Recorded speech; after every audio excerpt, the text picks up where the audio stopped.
The Story of the Other Wise Man by Henry Van Dyke.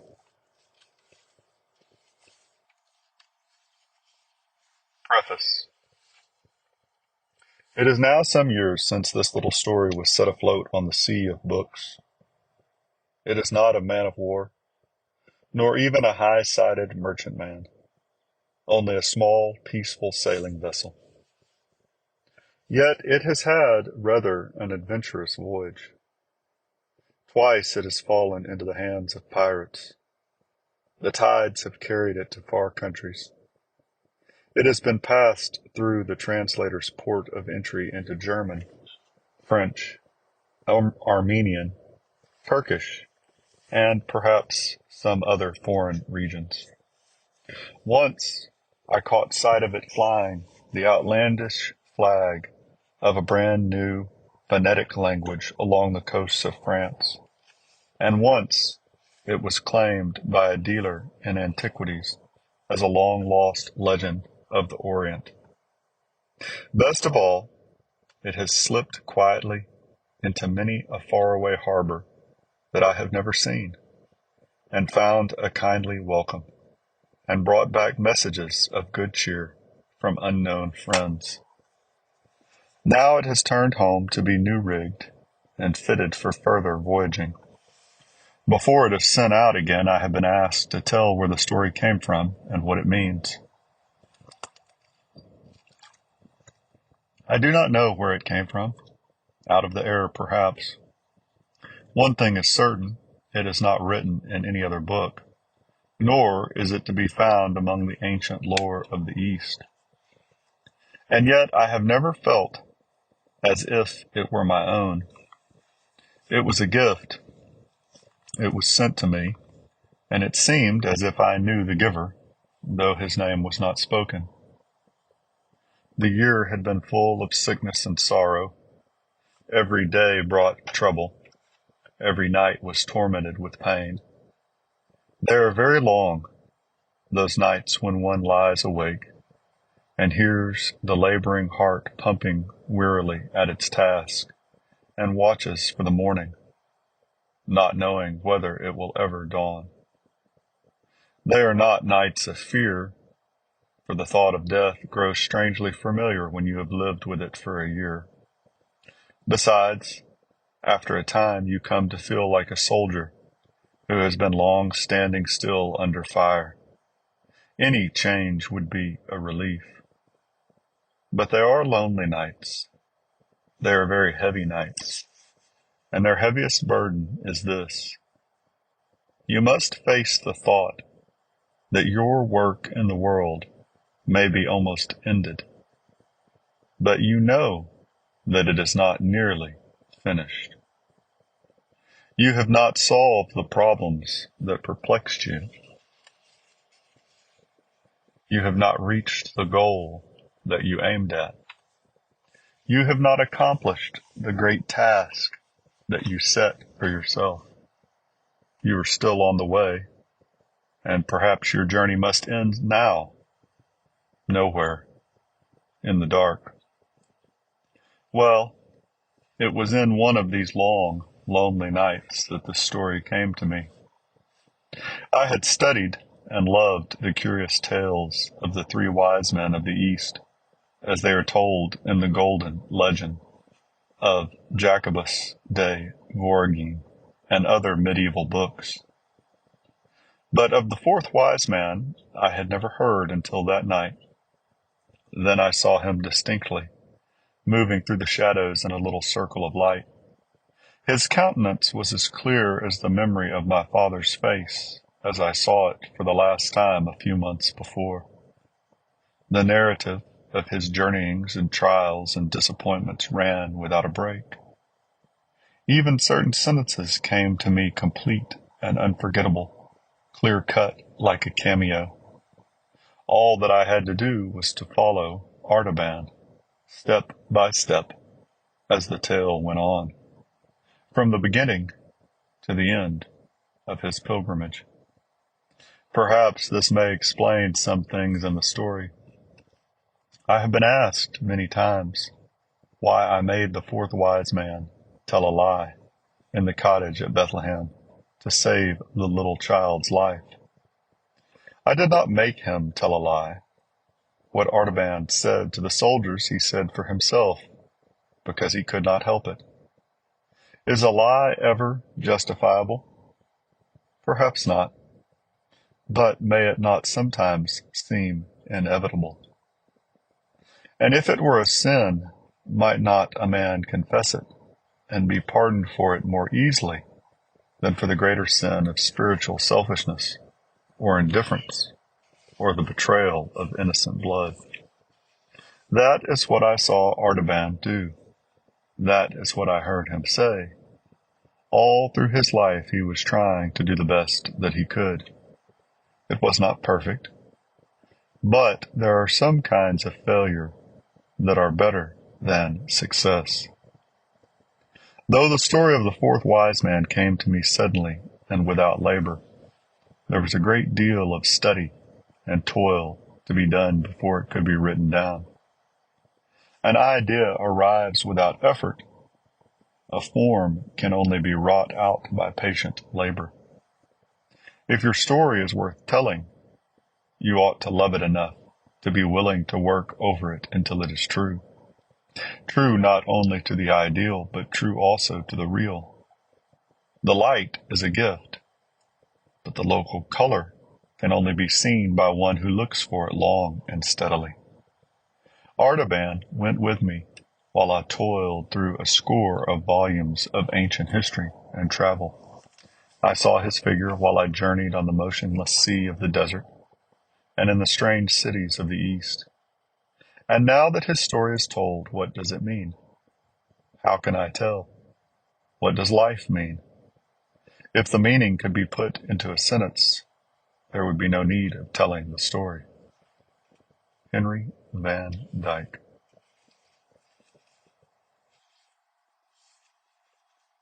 You know the story of the three wise men of the East, and how they traveled from far away to offer their gifts at the manger cradle in Bethlehem.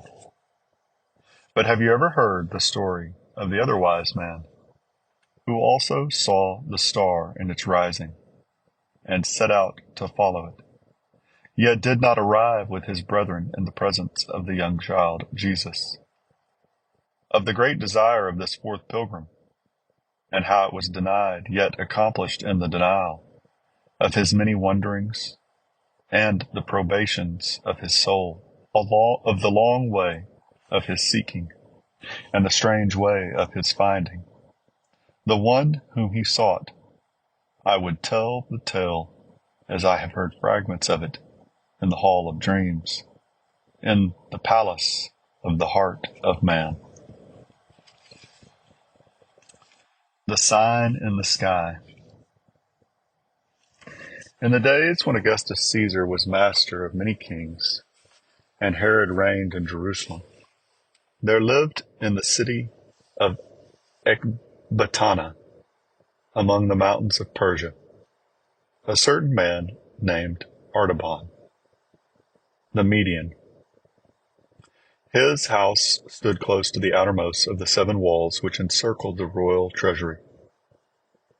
From his roof he could look over the rising battlements of black and white and crimson and blue and red and silver and gold, to the hill where the summer palace of the Parthian emperors glittered like a jewel in a 7-fold crown. Around the dwelling of Artaban spread a fair garden, a tangle of flowers and fruit trees, watered by a score of streams, descending from the slopes of Mount Orontes, and made musical by innumerable birds. But all color was lost in the soft and odorous darkness of the late September night, and all sounds were hushed in the deep charm of its silence, save the flashing of the water, like a voice half sobbing and half laughing under the shadows. High above the trees, a dim glow of light shone through the curtained arches of the upper chamber, where the master of the house was holding counsel with his friends. He stood by the doorway to greet his guests, a tall, dark man of about 40 years with brilliant eyes set near together under his broad brow, and firm lips graven around his fine, thin lips. The brow of a dreamer and the mouth of a soldier. A man of sensitive feeling, but inflexible will. One of those who, in whatever age they may live, are born for inward conflict and a life of quest.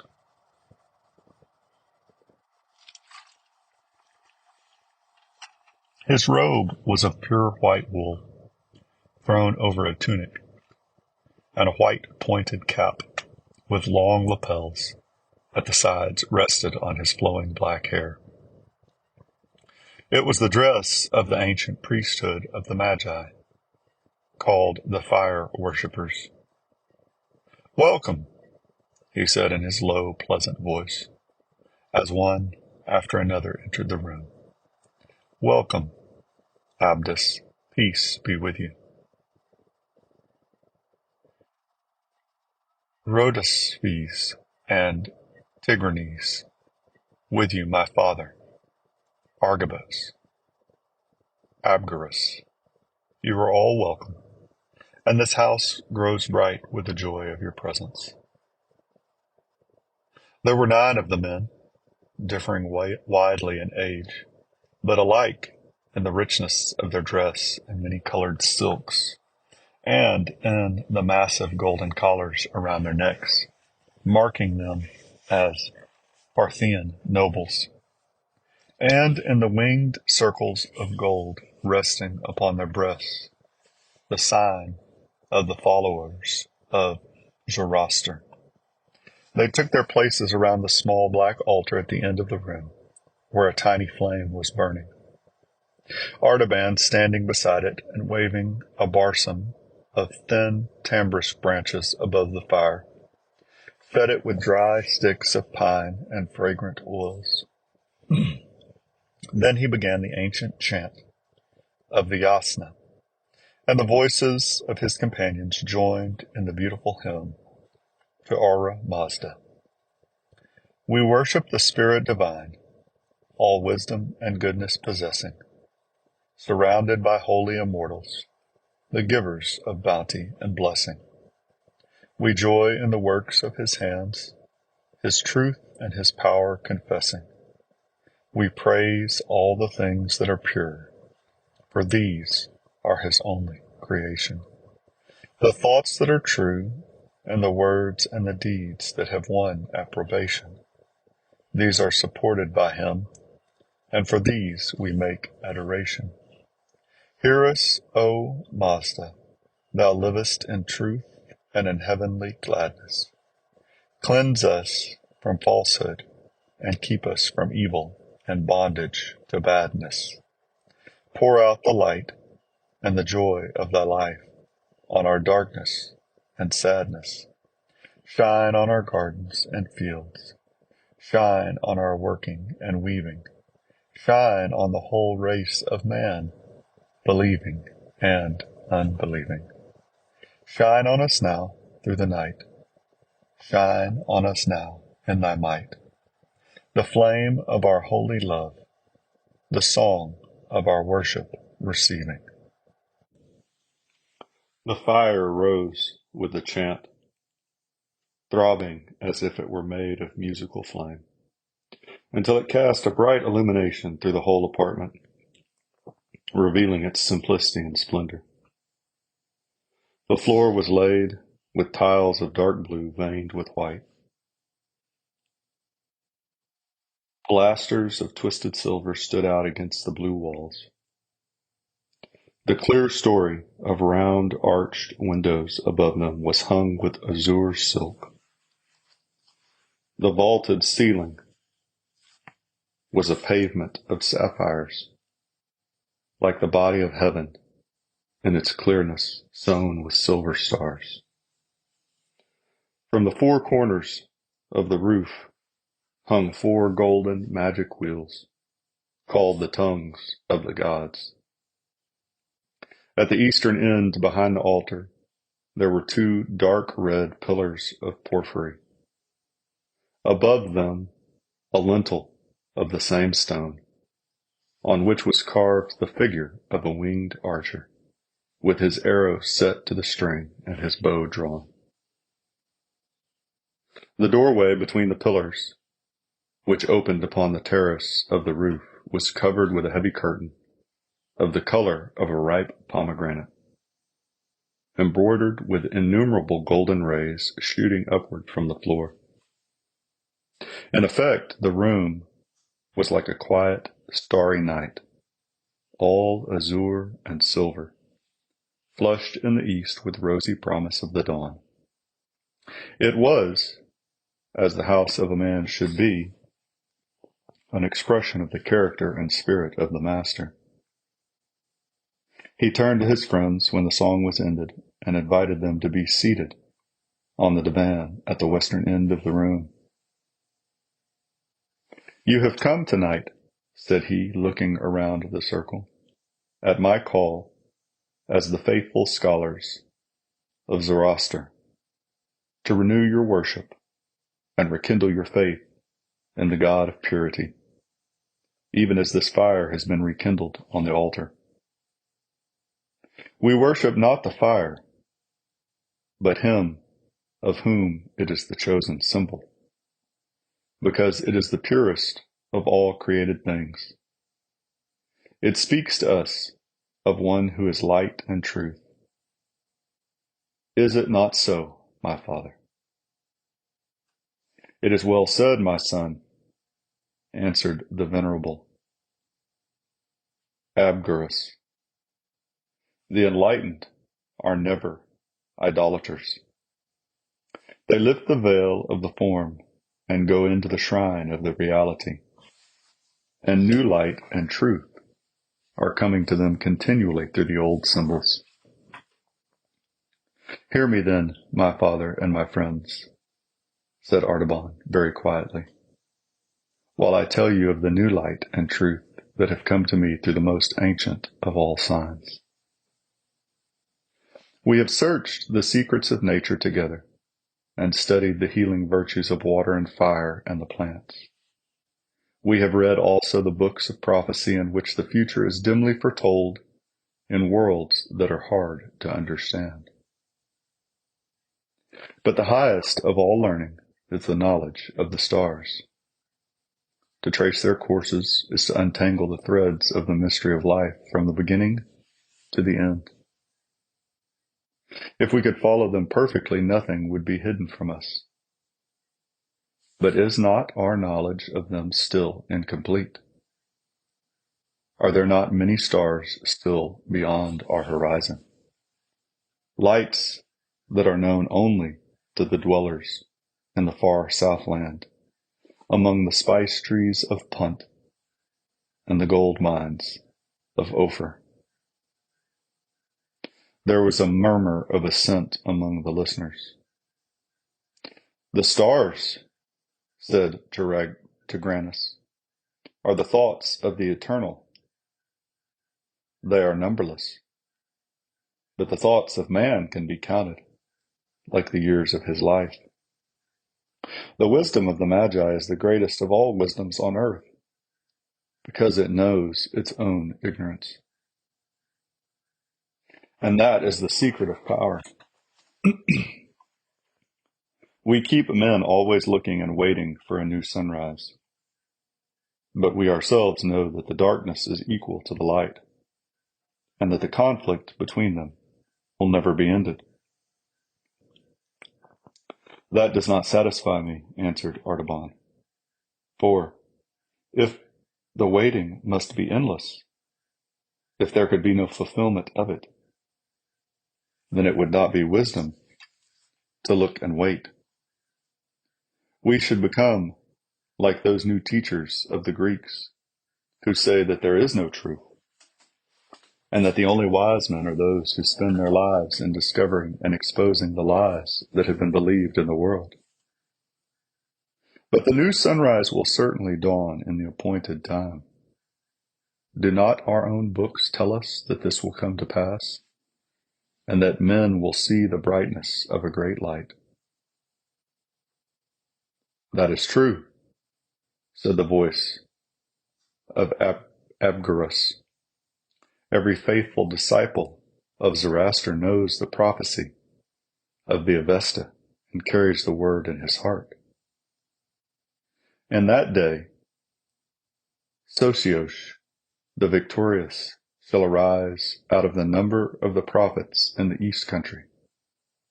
Around him shall shine a mighty brightness, and he shall make life everlasting, incorruptible, and immortal, and the dead shall rise again.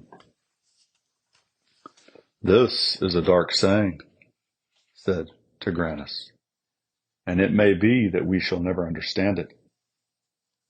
It is better to consider the things that are near at hand, and to increase the influence of the Magi in their own country, rather than to look for one who may be a stranger, and to whom we must resign our power.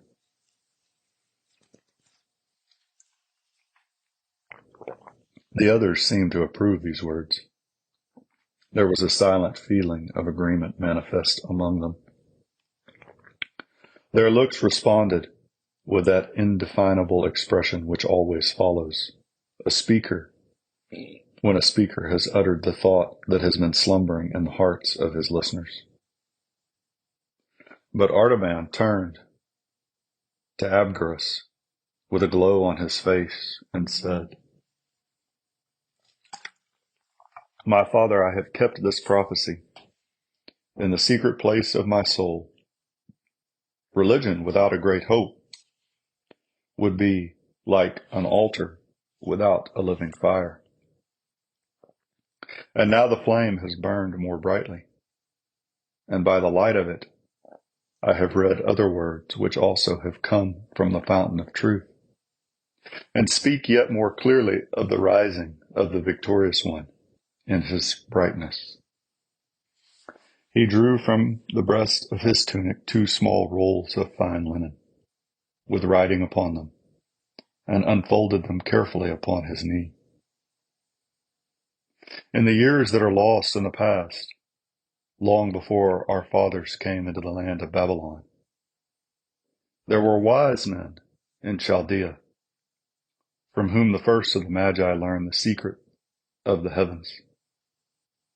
And of these, Balaam, the son of Beor, was one of the mightiest. Hear the words of his prophecy. There shall come a star out of Jacob, and a scepter shall arise out of Israel. The lips of Tigranes drew downward with contempt as he said, Judah was a captive by the waters of Babylon, and the sons of Jacob were in bondage to our kings. The tribes of Israel are scattered through the mountains like lost sheep, and from the remnant that dwells in Judea under the yoke of Rome neither star nor scepter shall rise. And yet, answered Artaban, it was the Hebrew Daniel, the mighty searcher of dreams, the counselor of kings, the wise Belteshazzar, who was most honored and beloved of our great King Cyrus. A prophet of sure things and a reader of the thoughts of God, Daniel proved himself to our people. And these are the words that he wrote. Artaban read from the second scroll. Know therefore and understand that from the going forth of the commandment to restore Jerusalem unto the Anointed One, the Prince, the time shall be 7 62 weeks. But my son, said Abgarus, doubtfully, these are mystical numbers. Who can interpret them? Or who can find the key that shall unlock their meaning? Artaban answered, It has been shown to me and my 3 companions among the Magi, Casper, Melchior, and Balthazar. We have searched the ancient tablets of Chaldea and computed the time. It falls on this year. We have studied the sky, and in the spring of the year we saw 2 of the greatest stars draw near together in the sign of the fish, which is the house of the Hebrews. We also saw a new star there, which shone for 1 night and then vanished. Now again, the 2 great planets are meeting. This night is their conjunction. My 3 brothers are watching at the ancient temple of the 7 spheres at Borsippa in Babylonia, and I am watching here. If the star shines again, they will wait 10 days for me at the temple, and then we will set out together for Jerusalem to see and worship the promised one who shall be born King of Israel. I believe the sign will come. I have made ready for the journey. I have sold my house and my possessions and bought these 3 jewels, a sapphire, a ruby, and a pearl, to carry them as tribute to the king. And I ask you to go with me on the pilgrimage, that we may have joy together in finding the prince who is worthy to be served. While he was speaking, he thrust his hand into the innermost fold of his girdle and drew out 3 great gems, one blue as a fragment of the night sky, one redder than the ray of sunshine, and one as pure as the peak of a snow mountain at twilight, and laid them on the outspread linen scrolls before him. But his friends looked on with strange and alien eyes. A veil of doubt and mistrust came over their faces, like a fog creeping up from the marshes to hide the hills. They glanced at each other with looks of wonder and pity, as those who have listened to an incredible saying, the story of a wild vision, or the proposal of an impossible enterprise.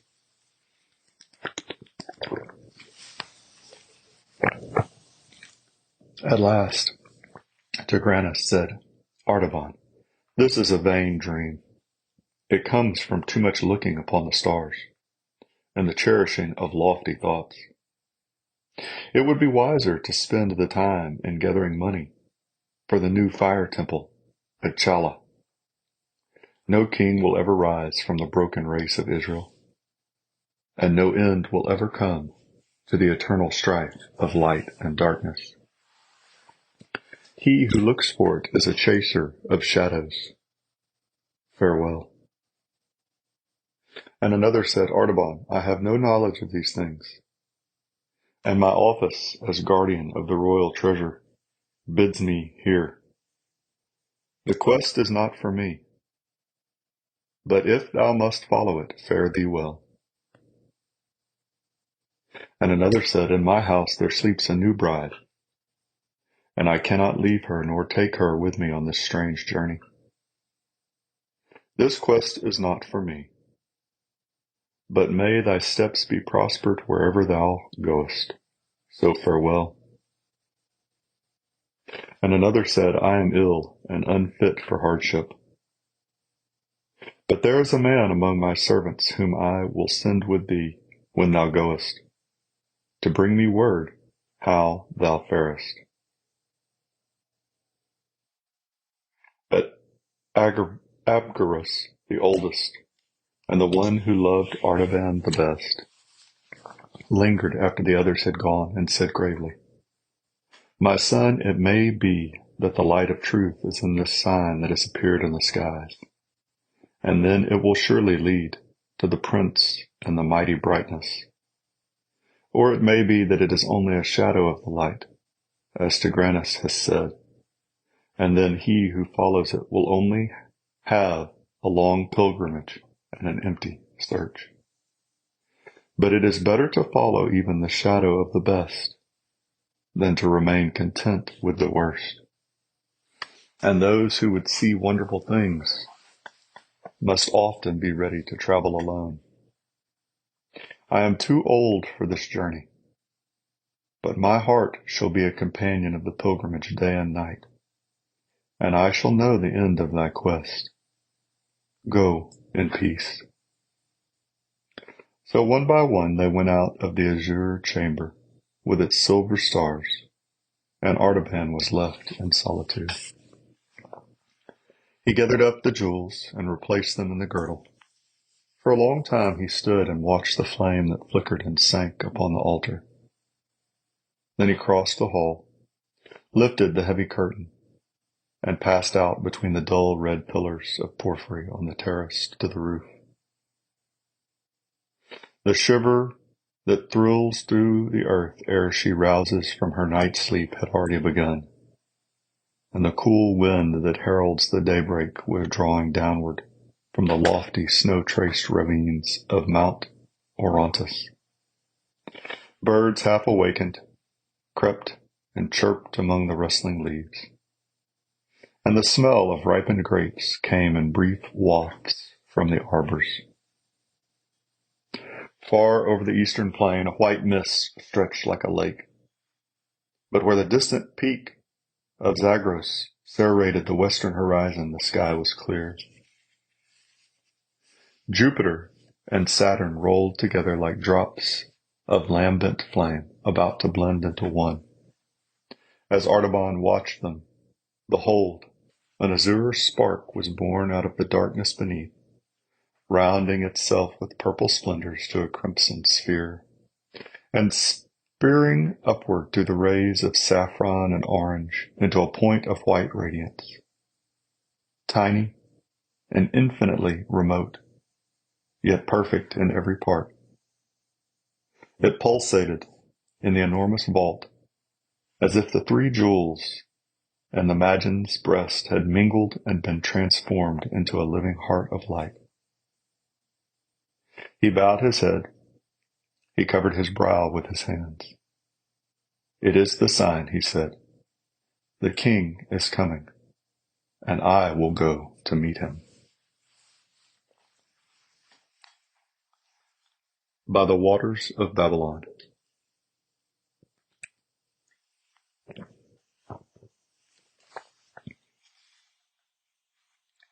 All night long, Vazda, the swiftest of Artaban's horses, had been waiting, saddled and bridled in her stall, pawing the ground impatiently, and shaking her bit as if she shared the eagerness of her master's purpose, though she knew not its meaning. Before the birds had fully roused to their strong, high, joyful chant of the morning song, before the white mist had begun to lift lazily from the plain, the other wise man was in the saddle, riding swiftly along the high road, which skirted the base of Mount Orontes westward. How close, how intimate is the comradeship between a man and his favorite horse on a long journey. It is a silent, comprehensive friendship, an intercourse beyond the need of words. They drank at the same wayside springs and slept under the same guardian stars. They are conscious together of the subduing spell of nightfall and the quickening joy of daybreak. The master shares his evening meal with his hungry companion and feels the soft, moist lips caressing the palm of his hand as they close over the morsel of bread. In the gray dawn he is roused from his bivouac by the gentle stir of a warm, sweet breath over his sleeping face, and looks up into the eyes of his faithful fellow traveler, ready and waiting for the toil of the day. Surely, unless he is a pagan and an unbeliever, by whatever name he calls upon his God, he will thank him for this voiceless sympathy, this dumb affection, and his morning prayer will embrace a double blessing. God bless us both, and keep our feet from falling and our souls from death. And then, through the keen morning air, The swift hoof beat their spirited music along the road, keeping time to the pulsing of two hearts that are moving with the same eager desire to conquer the space, to devour the distance, to attain the goal of the journey. Artaban must indeed ride wisely and well if he would keep the appointed hour with the other magi. For the route was 150 parsonings, and 15 was the utmost that he could travel in a day. But he knew Vazda's strength and pushed forward without anxiety, making the fixed distance every day, though he must travel late into the night and in the morning long before sunrise. He passed along the brown slopes of Mount Orontes, furrowed by the rocky courses of 100 torrents. He crossed the level plains of the Niceans, where the famous herds of horses feeding in their wide pastures tossed their heads at Vazda's approach, and galloped away with the thunder of many hooves. And flocks of wild birds rose suddenly from the swampy meadows, wheeling in great circles, with a shining flutter of innumerable wings and shrill cries of surprise.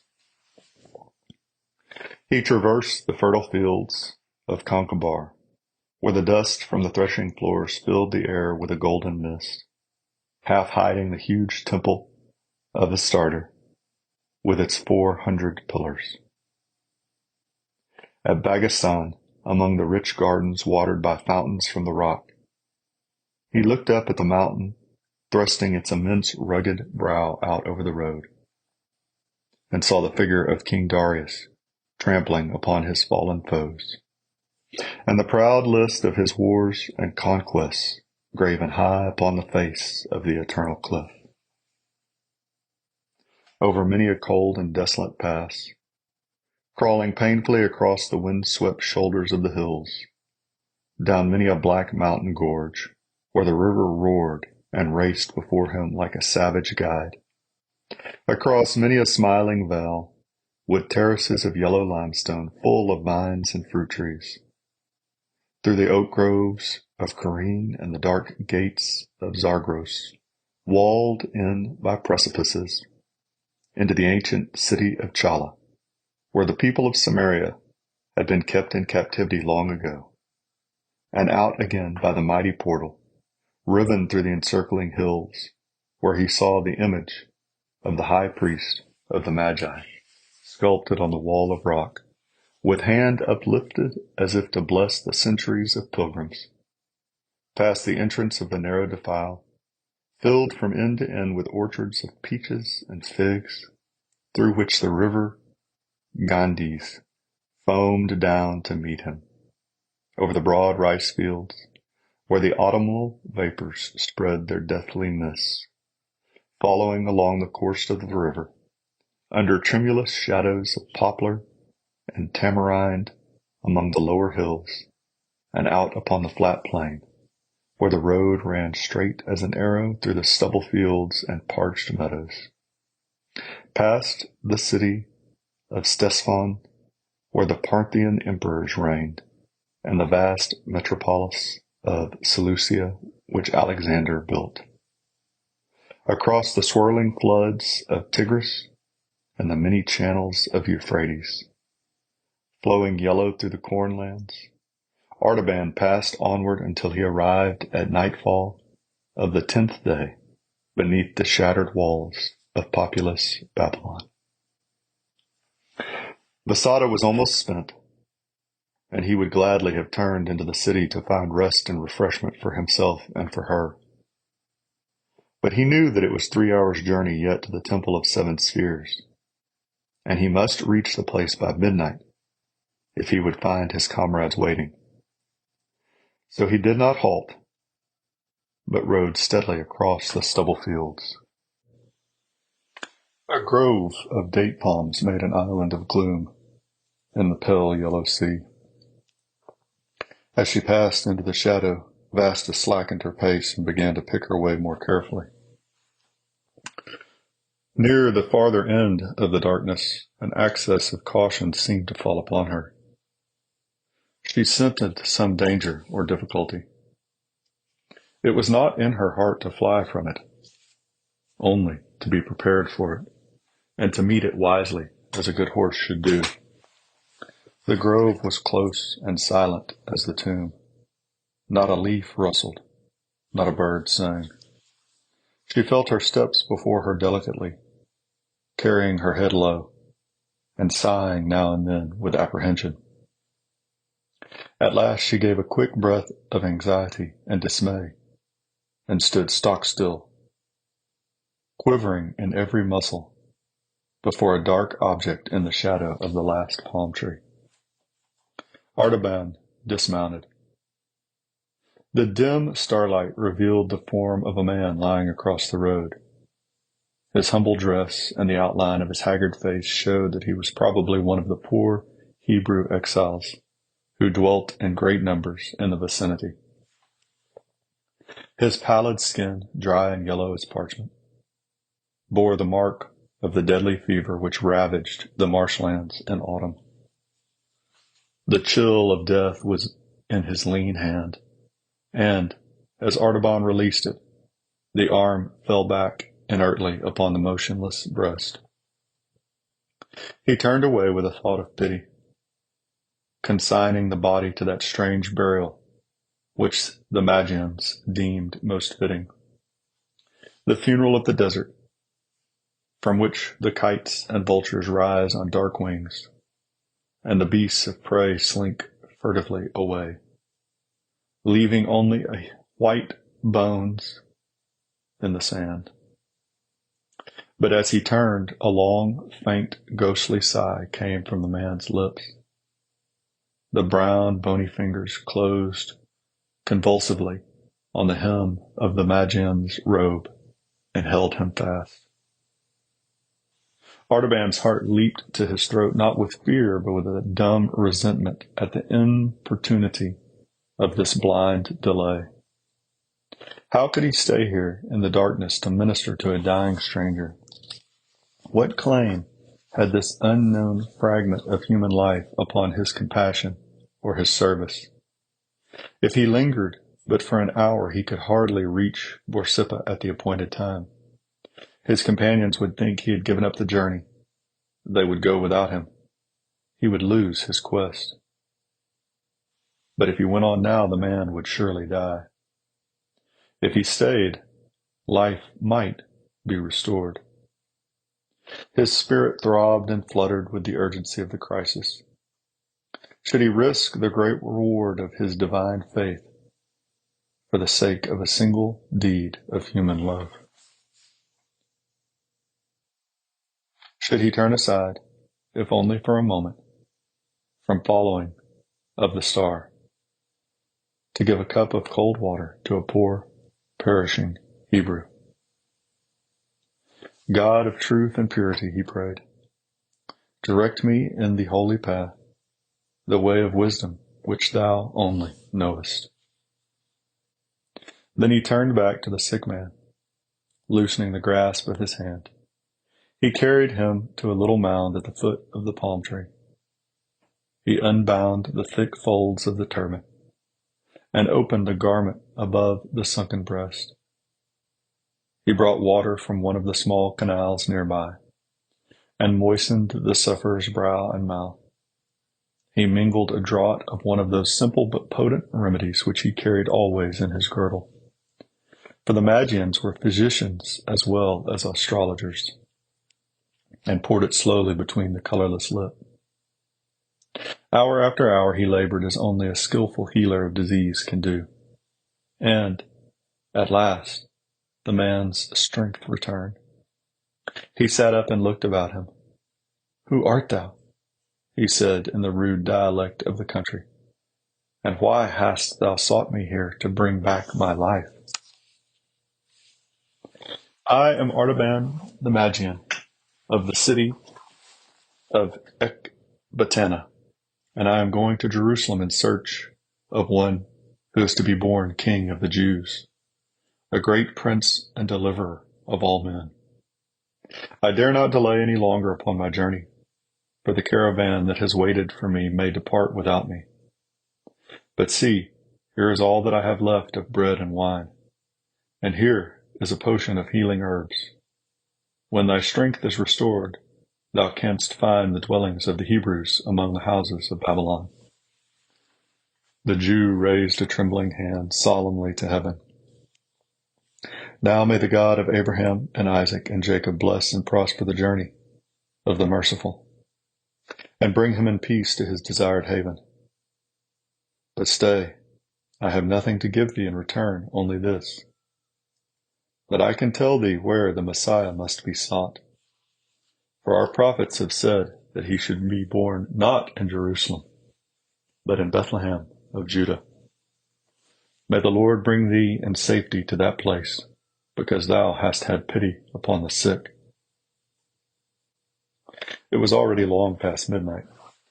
Artaban rode in haste, and Vazda, restored by the brief rest, ran eagerly through the silent plain and swam the channels of the river. She put forth the remnant of her strength and fled over the ground like a gazelle. But the first beam of the sun sent her shadow before her as she entered upon the final stadium of the journey. And the eyes of Artaban, anxiously scanning the great mound of Nimrod and the temple of the seven spheres, could discern no trace of his friends. The many-colored terraces of black and orange and red and yellow and green and blue and white, shattered by the convulsions of nature and crumbling under the repeated blows of human violence, still glittered like a ruined rainbow in the morning light. Artaban rode swiftly around the hill. He dismounted and climbed to the highest terrace, looking out towards the west. The huge desolation of the marshes stretched away to the horizon and the border of the desert. Bitterns stood by the stagnant pools, and jackals skulked through the low bushes. But there was no sign of the caravan of the wise men far or near. At the edge of the terrace he saw a little crane of broken bricks, and under them a piece of parchment. He caught it up and read, "We have waited past the midnight, and can delay no longer. We go to find the king. Follow us across the desert." Artaban sat down upon the ground and covered his head in despair. "How can I cross the desert," said he, "with no food and with a spent horse? I must return to Babylon, sell my sapphire, and buy a train of camels and provision for the journey. I may never overtake my friends. Only God the merciful knows whether I shall not lose the sight of the king because I tarried to show mercy." For the sake of a little child, there was silence in the hall of dreams, where I was listening to the story of the other wise man. And through this silence I saw but very dimly his figure passing over the dreary undulations of the desert, high upon the back of his camel, rocking steadily onward like a ship over the waves. The land of death spread its cruel net around him. The stony wastes bore no fruit but briars and thorns. The dark ledges of rock thrust themselves above the surface here and there, like the bones of perished monsters. Arid and inhospitable mountain ranges rose before him, furrowed with dry channels of ancient torrents, white and ghastly as scars on the face of nature. Shifting hills of treacherous sand were heaped like tombs along the horizon. By day the fierce heat pressed its intolerable burden on the quivering air, and no living creature moved on the dumb, swooning earth, but tiny jerboas scuttling through the parched bushes, or lizards vanishing in the clefts of the rock. By night the jackals prowled and barked in the distance, and the lion made the black ravines echo with his hollow roaring, while a bitter, blighting chill followed the fever of the day. Through heat and cold, the Magian moved steadily onward. Then I saw the gardens and orchards of Damascus, watered by the streams of Abana and Pharphar, with the sloping swards inlaid with bloom, and their thickets of myrrh and roses. I saw also the long snowy ridge of Hermon, and the dark groves of cedars, and the valley of Jordan, and the blue waters of the lake of Galilee, and the fertile plain of Esdraelon, and the hills of Ephraim, and the highlands of Judah. Through all these I followed the figure of Artaban, moving steadily onward, until he arrived at Bethlehem. And it was the third day after the 3 wise men had come to that place and had found Mary and Joseph with the young child, Jesus, and had laid their gifts of gold and frankincense and myrrh at his feet. Then the other wise man drew near, weary but full of hope, bearing his ruby and his pearl to offer to the king. For now at last, he said, I shall surely find him, though it be alone, and later than my brethren. This is the place of which the Hebrew exile told me, that the prophets had spoken, and here I shall behold the rising of the great light. But I must inquire about the visit of my brethren, and to what house the star directed them, and to whom they presented their tribute. The streets of the village seemed to be deserted, and Artaban wondered whether the men had all gone up to the hill pastures to bring down their sheep.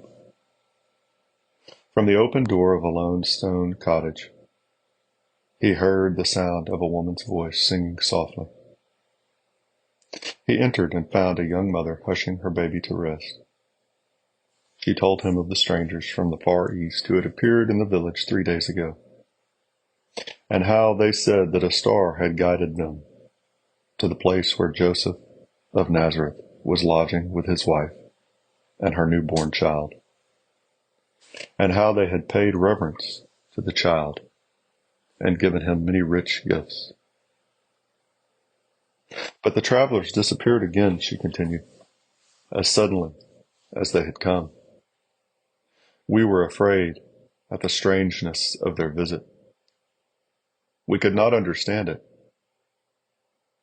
The man of Nazareth took the babe and his mother and fled away that same night secretly. And it was whispered that they were going far away to Egypt. Ever since, there has been a spell upon the village. Something evil hangs over it. They say that the Roman soldiers are coming from Jerusalem to force a new tax from us, and the men have driven the flocks and herds far back among the hills and hidden themselves to escape it. Artaban listened to her gentle, timid speech, and the child in her arms looked up in his face and smiled, stretching out its rosy hands to grasp at the winged circle of gold on his breast.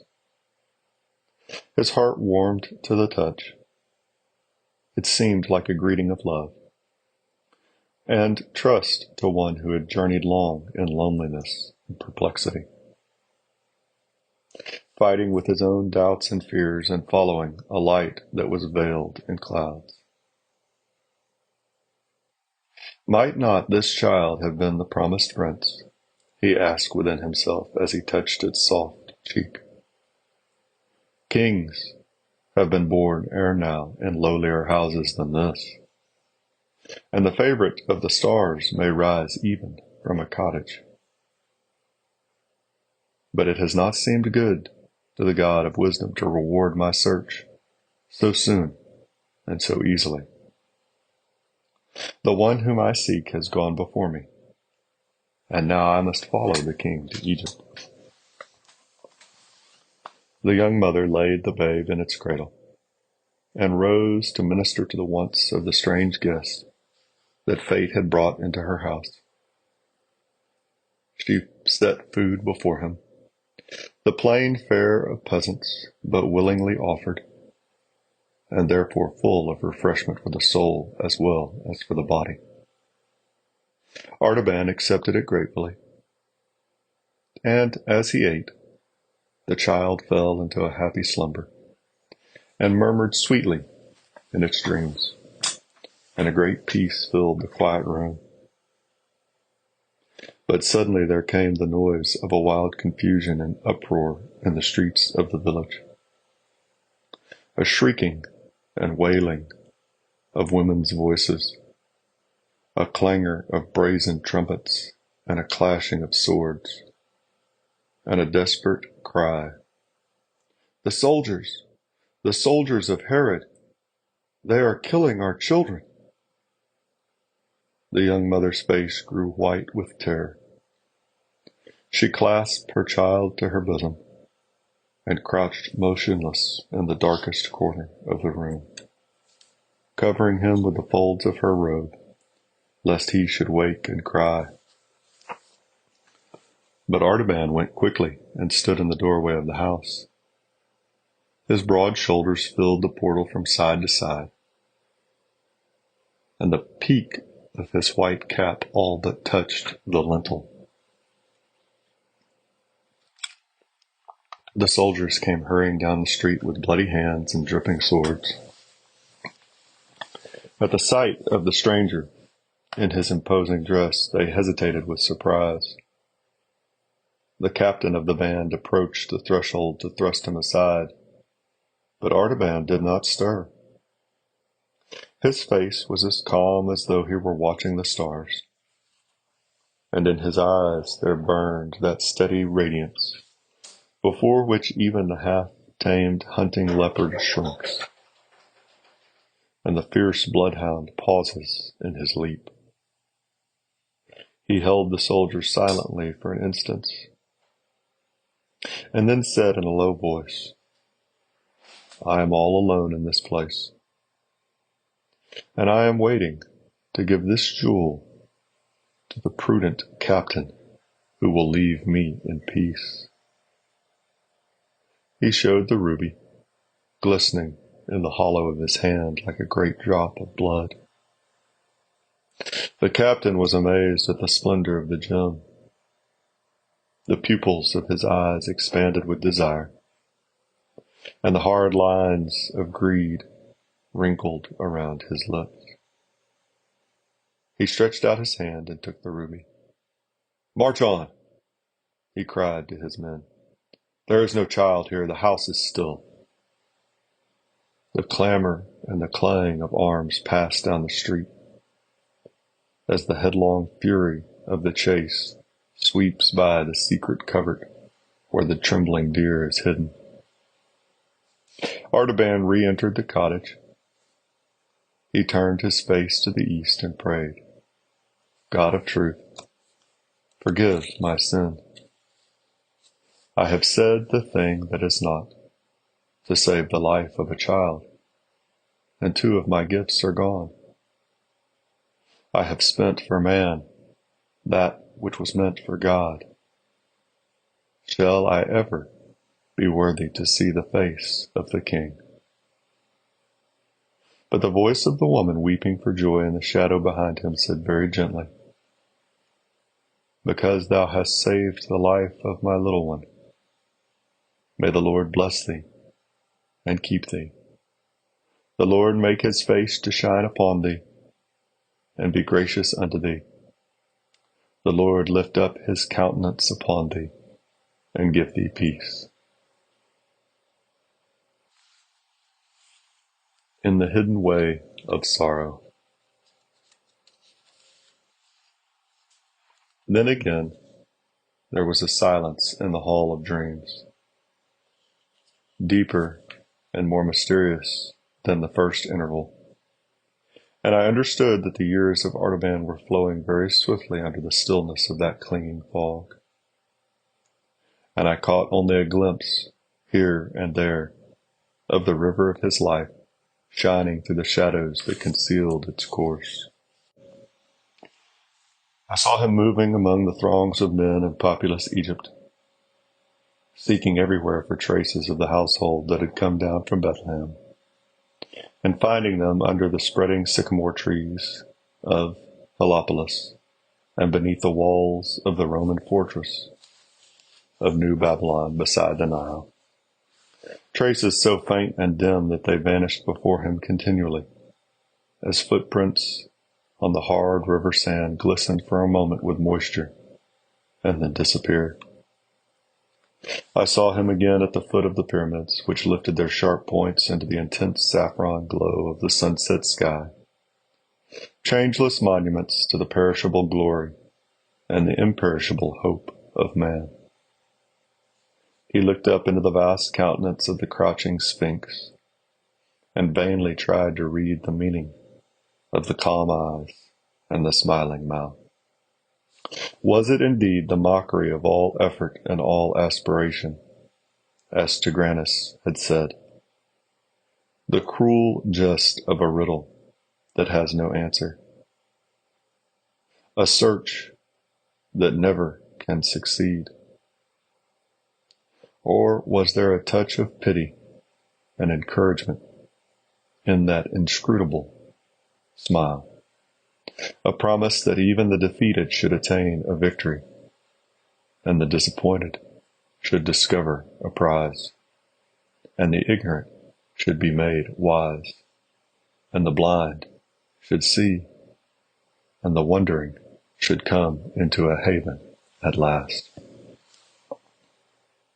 I saw him again in an obscure house of Alexandria, taking counsel with a Hebrew rabbi, the venerable man bending over the rolls of parchment on which the prophecies of Israel were written, read aloud the pathetic words which foretold the suffering of the promised Messiah, the despised and rejected of men, the man of sorrows and the acquaintance of grief.